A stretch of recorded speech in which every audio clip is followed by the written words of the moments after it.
the female agent went on a blind date with her newly adopted daughter.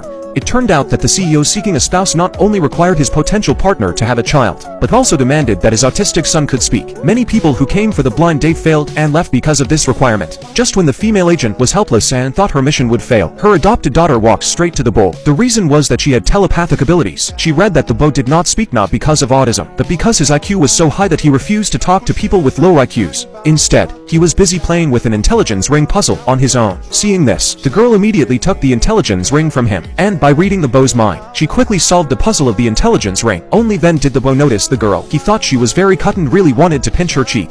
The girl immediately leaned her cheek over for him to pinch, but the boy still did not speak a word from start to finish. Just as the CEO was about to ask the woman and her daughter to leave, the boy reluctantly hugged the woman and called her mom. The CEO was extremely surprised by this. He then decided to keep the woman and promised to marry her if she could cure his son's autism. However, at this moment, the CEO's uncle called. He said he wanted to introduce a partner to the CEO. After learning that the CEO had already found someone, he still insisted that the CEO bring her over to meet him. Little did he know that the real purpose of the female agent's blind date this time was to find out that the CEO's uncle was smuggling collectibles and to investigate his uncle. And the woman's inner thoughts were heard by her daughter, who immediately found it very exciting.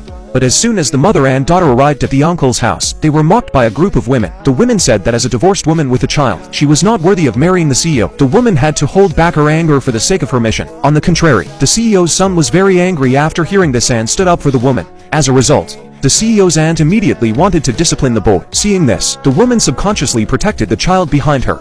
And this scene was just seen by the CEO and his grandfather. They immediately thought that she would definitely be a good stepmother. The grandfather even specially gave the woman a family heirloom as a meeting gift. He also kept pulling her to chat. On the other hand, the daughter heard the woman's inner thoughts. She learned that the woman wanted to find an excuse to leave to investigate the case. So the daughter cooperated by saying that she had a stomachache, asking her mother to take her to the bathroom. Taking this opportunity, the woman put on a mask and found the second uncle's secret room, but she couldn't crack the password no matter what she tried. The boy who had followed her out saw this scene. He immediately helped crack the password remotely. The woman even thought that her own skills had improved. However, as soon as she entered the room, she encountered other intruders.